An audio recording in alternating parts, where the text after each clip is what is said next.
The bitter wind howled through the pines. It was the kind of cold that promised a hard winter in the Colorado Territory, the kind of cold that got in your bones and stayed there. On the porch of a lonely cabin, Nathaniel Nate Mercer gripped the railing. His hands were leathered, his face carved from the same unforgiving rock as the mountains around him. For 3 long months, he'd been waiting. 3 months since he'd put an ad in the Denver newspaper, a desperate call for a mail-order bride. He wasn't a man for illusions. At 36, he was a veteran, a hermit, a man whose only companions were scars and silence. His cabin was sturdy, but it wasn't a palace. The ad had been brutally honest. Hardworking mountain man seeks practical wife for partnership. Must be strong, willing to work, prepared for isolation. Beauty not required. He didn't need beauty. He needed a partner. Someone to share the crushing weight of survival. He'd steeled himself for who might answer. A plain spinster, maybe. A widow looking for protection. Someone who understood life up here was about enduring, not dreaming. He'd told himself that's all he wanted. He'd convinced himself it was true. Then he heard the sound of horses' hooves on the rocky trail. Nate's heart, a thing he thought had turned to stone, began to pound. After months of silence, the moment was here. A small wagon rounded the bend driven by old Walter Pritchard from town. And sitting beside him was her. Walter helped a figure down from the wagon, and something deep in Nate's chest cracked. He had prepared for anything, but he hadn't prepared for this. The woman who stood before him was nothing like he'd expected. She was breathtaking. Even wrapped in a dusty traveling cloak, her beauty was like a punch to the gut. Auburn hair caught the last rays of the sun, and her eyes. They were the color of jade green, so vivid they seemed to steal the air from his lungs. For a long moment, Nate couldn't move. He couldn't speak. This woman belonged in a mansion surrounded by silk and servants. She was everything he told himself he didn't need. Everything that would make his simple, broken life 100 times more complicated. But as she stood there, chin held high, he felt something he'd thought long dead flicker to life. "You must be Mr. Mercer," she said.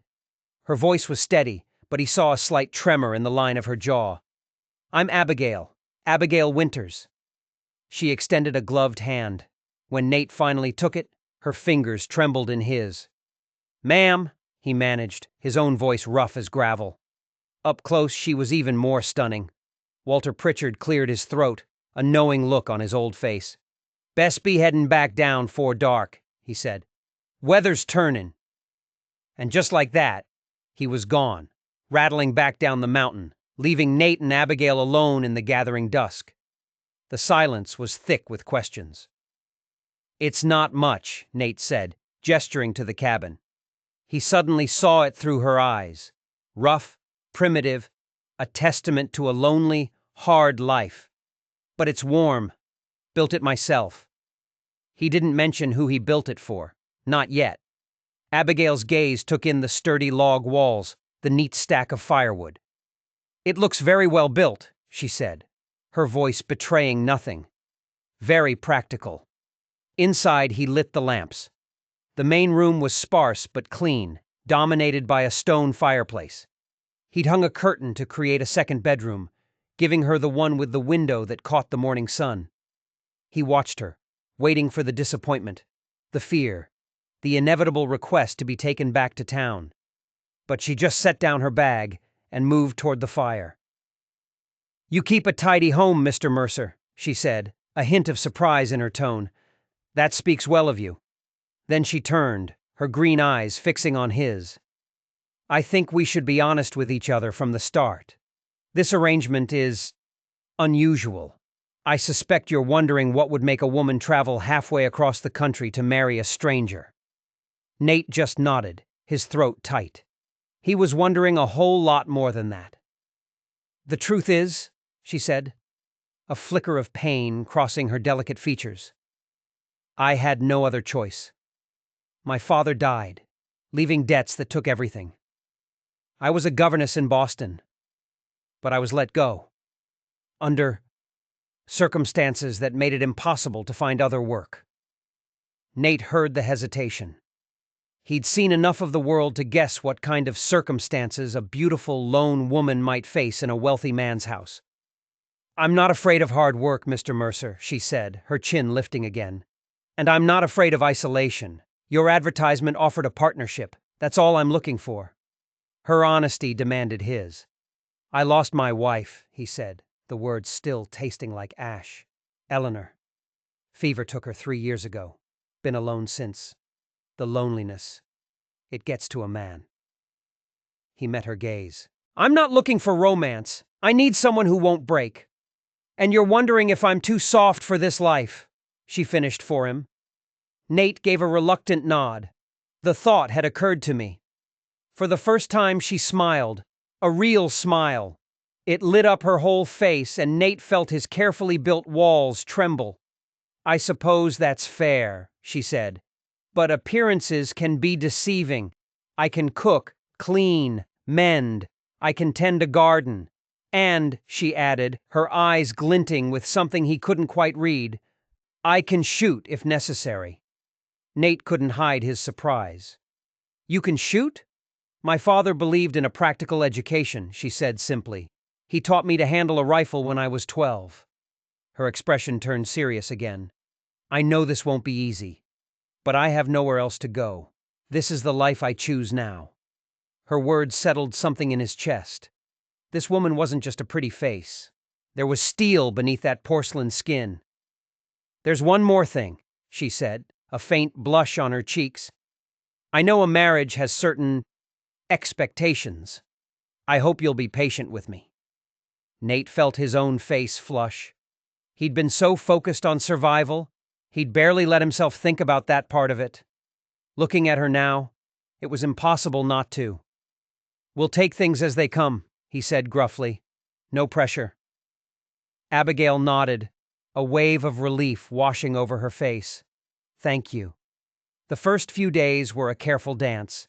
Abigail was more capable than he could have dreamed. She cooked meals that were a world away from his usual salt pork and beans.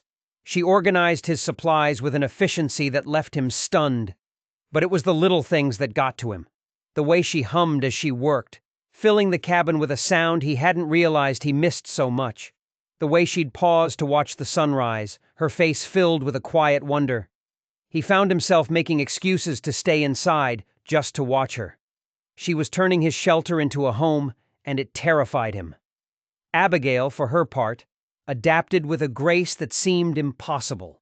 She learned to read the mountain weather, to bank the fire just right, and she proved her claim about the rifle.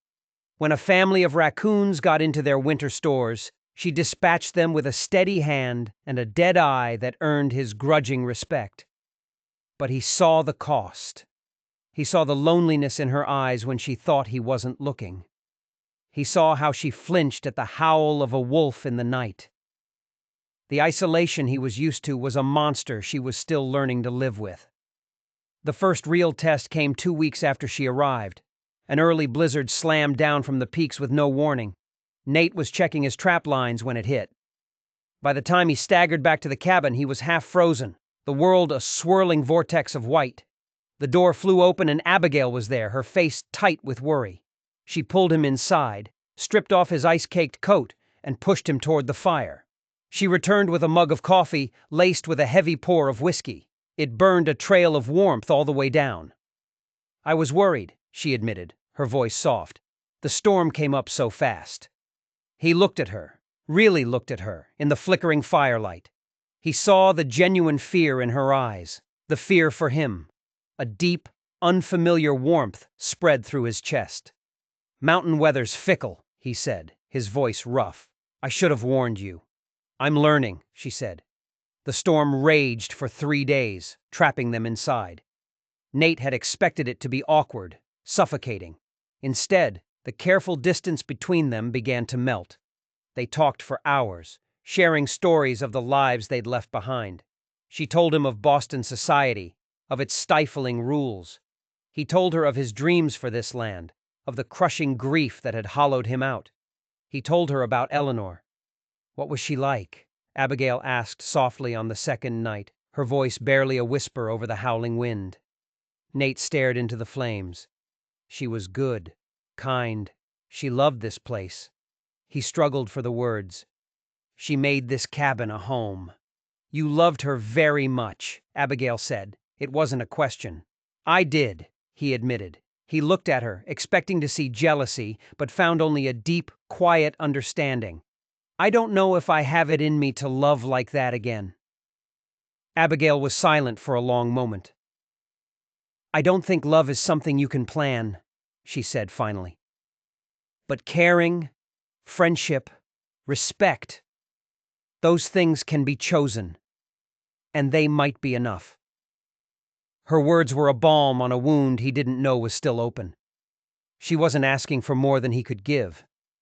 She was offering a partnership, plain and simple, just like the ad. You're not what I expected, he said quietly. She smiled, the firelight dancing in her eyes. Neither are you. The storm broke on the third morning, leaving the world blanketed in pristine, silent snow. When they stepped outside, the air was so clean it burned to breathe. Abigail's gasp of wonder was a small cloud in the frigid air. It's beautiful, she whispered. Nate saw it all through her eyes, the snow-laden pines, the mountains like white cathedrals against a brilliant blue sky. She was reminding him of the beauty he'd long stopped seeing.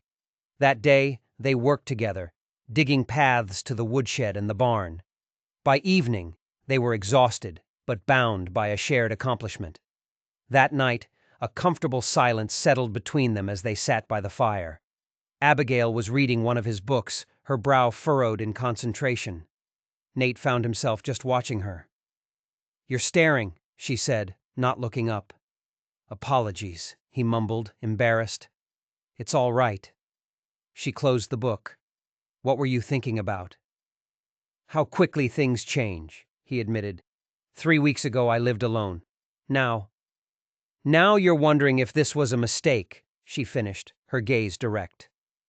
No, he said, surprised by his own certainty. I'm increasingly certain you can survive here if you choose to.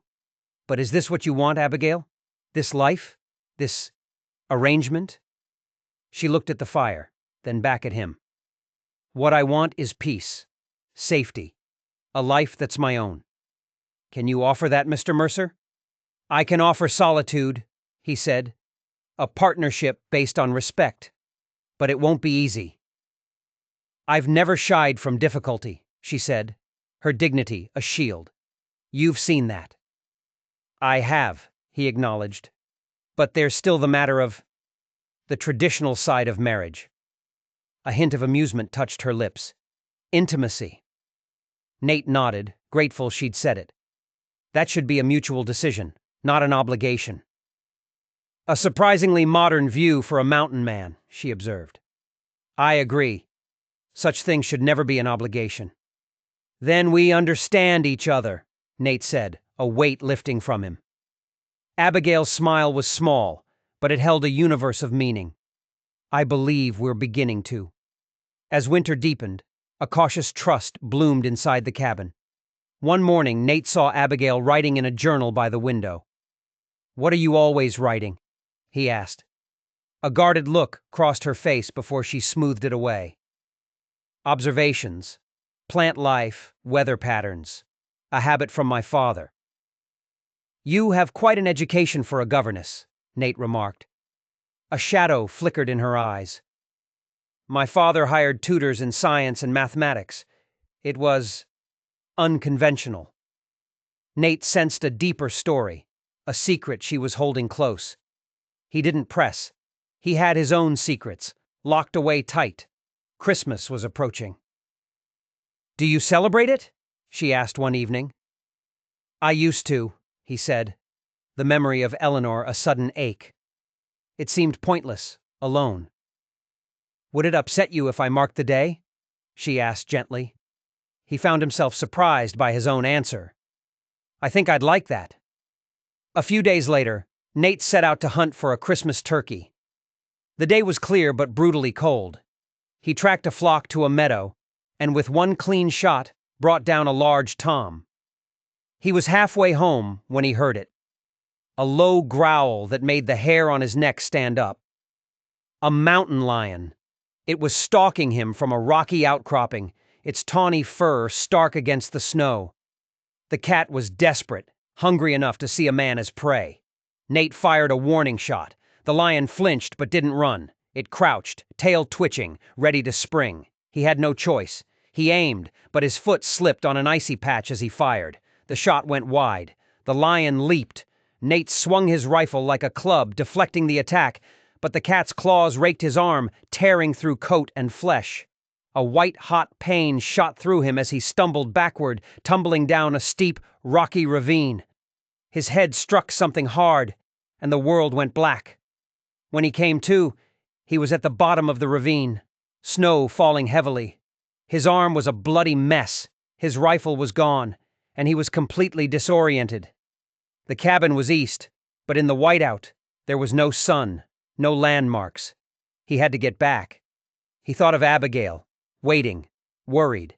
He stumbled forward, fighting dizziness, the cold seeping into him. Just as he was about to give up, he saw it. A faint, golden light through the swirling snow. The cabin. He staggered toward it, and the door flew open. Abigail rushed out, her face a mask of terror. "Nate! Thank God!" She caught him as he collapsed, her strength surprising him. "Mountain lion," he gasped. She helped him inside, her movements swift and sure. She eased him into a chair and examined the wound. "The claws went deep," she said, her voice eerily calm. "It needs cleaning and stitching." "Medical kit," Nate managed, fighting to stay conscious. "In my trunk, the locked one." He fumbled for the key around his neck. It hung on a chain next to his wedding ring, a secret he'd kept hidden. Abigail took the key without a word, her eyes not lingering on the ring. She opened the trunk and retrieved the medical kit. As she began to clean the wound, Nate noticed something strange. Her hands were steady, her movements precise, practiced. This wasn't the work of a governess with basic first aid knowledge. This was the work of a professional. "Where did you learn to suture?" he asked through gritted teeth as she started the first stitch. "My father believed in a thorough education," she said, her eyes focused on her task. It wasn't an answer. It was a deflection. When she finished, she bandaged his arm with equal skill, then checked the lump on his head. "You may have a concussion," she said, her tone clinical. "I'll need to wake you every hour." That night, fever took him. He drifted in a haze of pain and memory. Sometimes he saw Eleanor, her dark hair falling across her face.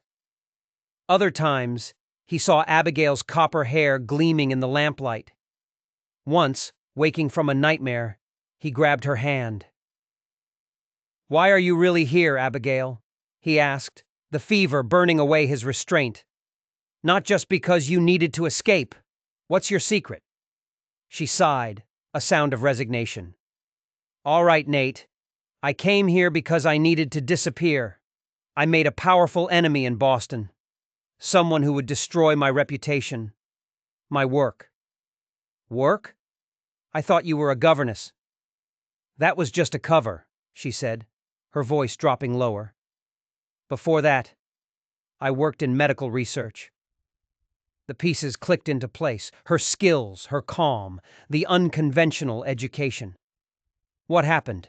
he asked, his voice weak. "Another time," she said gently.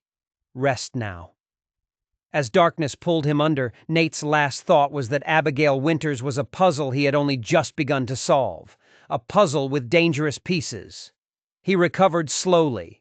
By New Year's Day, he was moving around the cabin, his arms scarred but healing. The attack had torn down the last of his walls. "You should have told me you had medical training," he said one morning as she changed his bandage. "The same could be said of you," she countered, her eyes meeting his. "Your trunk contains a surgeon's kit, not a farmer's." The stalemate broke. It was time for the truth. "What happened in Boston?" he asked. Abigail stared out at the snow. "I studied under Dr. Elizabeth Blackwell. My research focused on respiratory ailments. I developed a new formula, a treatment. My mentor, Dr. Preston, saw its potential. At first he supported me. Then he stole it. He claimed my work as his own. Her voice was tight with suppressed rage. But he was arrogant. He altered the formula, trying to make it cheaper to produce. Patients began to die. I gathered evidence to expose him, to prove his version was dangerous and mine was safe. But before I could present it, my laboratory was ransacked. My notes were destroyed. He used his influence to brand me as unstable, a fraud. I had to run. "So, you answered my ad," Nate said, understanding the depth of her desperation. "I needed a place no one would ever think to look," she said, "a place where I could try to rebuild my work." She gestured to a small wooden box he'd seen her with. "It's all I have left." "And you?" she asked, her gaze turning to him. "How does an army surgeon end up hiding in these mountains?" It was his turn. He told her about Eleanor, about the practice in Denver, about the pregnancy, the complications, the blizzard that trapped them. "The roads were impassable," he said, his voice a raw whisper. "I was the only doctor for miles. She was hemorrhaging. I tried everything I knew. But I couldn't save her. Or our child." His voice broke. "I was her husband and her doctor. I failed her, in both roles. So I came here. I guess I was looking for penance. I just found loneliness." She didn't offer empty platitudes. She just stood there, her presence a silent comfort. The truth, raw and painful, now lay between them. "So," Nate said, a hint of his old dry humor returning. "A disgraced surgeon and a fugitive medical researcher. What a pair." A small smile touched Abigail's lips. "Indeed." A few nights later, she showed him the contents of the wooden box: vials, dried plants, and meticulously coded notes. "This is impressive," he said, his professional curiosity ignited.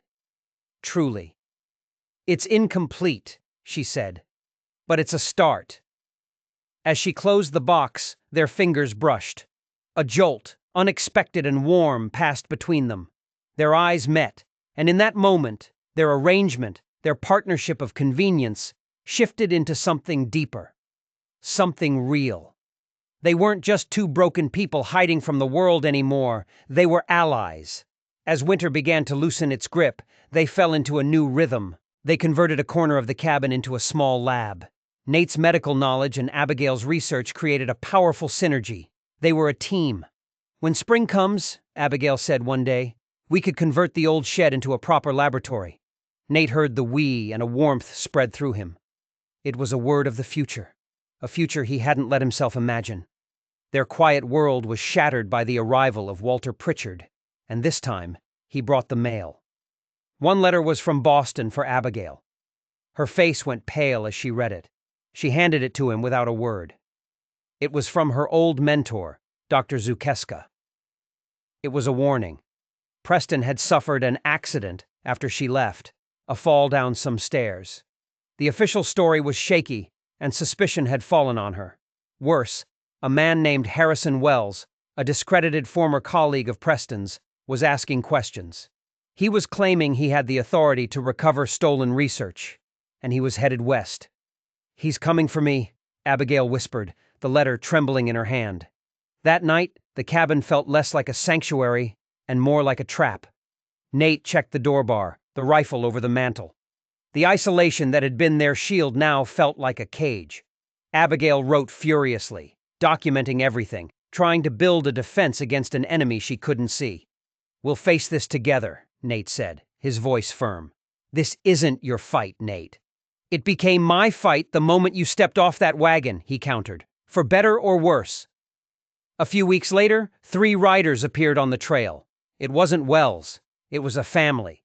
Their son slumped over in the saddle, desperately ill. "Please," the man, Thomas Cooper, begged. "They said a doctor lived up here. My boy, he's burning up." Without a word, Nate and Abigail became a medical team. Nate diagnosed it: advanced pneumonia.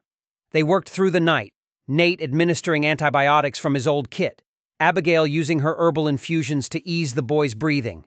They were a seamless unit, their combined knowledge more powerful than either one alone. The boy, Michael, survived. As the grateful Coopers prepared to leave, Thomas said something that changed everything. "The valley needs doctors," he said. "The nearest is in Denver. You ever consider setting up a proper practice?" The idea hung in the air, audacious and terrifying. It meant giving up their anonymity. It meant Wells could find them easily, but it also meant doing meaningful work. It meant using their skills to heal, not just to hide. As they discussed the possibility, Nate knew he had to be honest. "If we do this," he said one evening, "we should formalize our arrangement. Make it legal." "For practical reasons?" Abigail asked, her expression unreadable. "Partly," he said, finding a courage he didn't know he had. "And partly because I care for you, Abigail, more than I ever expected. What began as convenience has become meaningful." "I came here seeking only safety," she said softly. "I never expected to find a partnership, to find someone who sees me for who I am." "Is that a yes?" he asked, a smile touching his lips. "It's a yes," she replied, her own smile finally breaking through. "Though I think arrangement no longer describes what we have." "Partnership," Nate said, "in all things." The news came on a mild spring afternoon. A slick-looking man in city clothes arrived on Walter's wagon. He didn't wait for an invitation. "Harrison Wells," he announced, his eyes cold and assessing. "I'm here for the research, Miss Blackwell. Or should I say, Mrs. Mercer?" He was smoother than Nate expected, and more dangerous. He claimed to represent the Carrington Medical Investment Group, and he made an offer. $5,000 for the complete rights to her formula. "My research is not for sale," Abigail said, her voice like ice. Wells's smile turned predatory. "You should reconsider. Your position is precarious. A woman using a false name, implicated in a crime back east. The protection of a mountain man might not be enough when the law gets involved." The threat was clear. After he left, promising to be in the nearby town of Winchester for a month, Abigail paced the cabin like a caged animal. "He's lying," she said. "Carrington wouldn't send a man like that. He's acting on his own, using their name for cover. That makes him more dangerous." They knew they couldn't just wait for him to make the next move. They had to fight back. Their chance came in an unexpected form. A Cherokee healer named Maria Blackhawk arrived at their door. She had heard of their work, of the boy they saved. She came not with suspicion, but with an offer to share knowledge. She taught Abigail about native plants, powerful remedies that the white doctors ignored. In return, Abigail shared her scientific methods. An alliance was formed. Maria became their eyes and ears. "This man Wells," she reported one day, "he asks many questions in town. He offers money for information about you. He builds a story to fit his purpose." With the circuit judge due in Winchester, Nate and Abigail planned to finally make their marriage legal. But on the night before they were to leave, Walter arrived in a panic. "Wells knows you're coming," he said. "He's got legal-looking papers from Boston, and he's hired 3 men, rough types from the mining camps." It was a trap. Going to Winchester was walking into the lion's den. They couldn't run, not anymore. They had to go on the offensive. Their new plan was audacious. Guided by Maria, they would travel through hidden forest paths to the Cherokee settlement, a place Wells would never find. From there, they would send messages. One to the territorial governor, detailing Wells's threats. One to Boston Medical College, exposing his lies. And the most important one to the Carrington Group itself, questioning his authority. It was a huge gamble. If Wells really was backed by Carrington, they were poking a bear. But if he was a rogue agent, they were cutting him off at the knees. For 10 days, they waited in the Cherokee village, exchanging medical knowledge with the healers. Nate found himself practicing medicine again, the guilt that had crippled him slowly receding. Abigail's research grew stronger, incorporating generations of Cherokee wisdom. Then word came. The governor was sending a representative to investigate. Their message had worked. But other news was more troubling. Wells was getting impatient. He was showing his official papers to the sheriff, who was getting nervous. The clock was ticking. "You must meet him on ground you choose," Maria advised. "A neutral place, with witnesses who respect you. The Cooper homestead. It was perfect. The family was rebuilding after a storm, and neighbors were constantly coming and going to help. It was a natural gathering place. They would use themselves as bait. They traveled to the homestead, setting up a temporary clinic. As expected, word of their presence spread like wildfire. 3 days later, a messenger galloped in. Wells was on his way, and he had his hired guns with him. The homestead turned into a fortress. Men grabbed tools that could double as weapons. Women took up rifles inside the cabin. Nate and Abigail stood on the porch, waiting. Wells rode in, a smug look on his face, but it faltered when he saw the silent, watching crowd. "I had hoped to resolve this privately," he sneered, dismounting. He produced his document. "This gives me the authority to escort Miss Blackwell to Winchester." Nate took the paper. His eyes scanned it. A bluff. "This document authorizes an investigation," Nate said, his voice ringing out. "It doesn't mention Abigail Winters by name, and it's dated after she left Boston." Wells's face tightened. "Legal or not, the Carrington Group wants that research." "Funny," Abigail said, her voice clear and strong. "Because we've been in communication with the director of Carrington, he seems to have no idea what you're doing out here." Panic flashed in Wells's eyes. His plan was unraveling. The community was against him, his legal authority was a sham, and his supposed backers had been contacted. He was cornered. And a cornered man is a dangerous man. Just then, more riders appeared. A man with a territorial marshal's badge rode at the front. "Dr. Harrison Wells," he called out. "James Harrington from the governor's office. I believe we have matters to discuss." Wells was trapped. But he wasn't finished. In one swift movement, he pulled a concealed derringer and aimed it straight at Abigail. "The research notes!" he screamed, his voice cracking. "Give them to me now!" The homestead held its breath. "Think carefully, Wells," Nate warned, stepping in front of Abigail. Before anyone could move, one of Wells's own men drew his weapon. "This wasn't the deal, Wells. You said business, not murder." The betrayal stunned Wells. He turned and fired wildly. In that split second of distraction, Nate lunged, tackling Wells to the ground. The derringer fired harmlessly into the dirt. The other men and the deputies quickly subdued Wells's crew. It was over. "It seems," Marshal Harrington said, producing a telegram, "the Carrington Group has formally disavowed any connection to your activities. They also send their regards to Dr. Winters and wish to discuss a formal and ethical partnership." It was a total victory. Wells was arrested, his lies exposed. The community that had stood with them erupted in cheers. A week later, their cabin's new clinic addition was finished, built by the hands of their grateful neighbors. The threat was gone. The path was clear. 2 weeks later, they finally rode into Winchester. The town square was filled with people. The Coopers, Walter, Maria, and the Cherokee elders, families from all over the valley. They had all come to witness the wedding. "By the authority vested in me," the judge declared, "I now pronounce you husband and wife." He paused. "Dr. and Mrs. Mercer." "Dr. Mercer and Dr. Winters Mercer," Abigail corrected, a firm but gentle smile on her face. The judge grinned. "So noted." When Nate kissed his bride, a roar went up from the crowd. It wasn't just a wedding. It was the founding of a community, forged in isolation and tempered by fire. A month later, a deadly lung sickness swept through the valley. A respected Cherokee elder was brought to them, his life fading. This was the ultimate test. Abigail administered her formula, the one that blended Boston science with Cherokee wisdom. They kept vigil all night. By morning, the fever had broken. 3 days later, the elder walked out of the clinic, healed. The research wasn't just theory anymore. It was life. One evening, months later, Nate found Abigail on the porch, watching the sunset. He wrapped his arms around her. "I came here looking for sanctuary," she said softly, leaning back against him.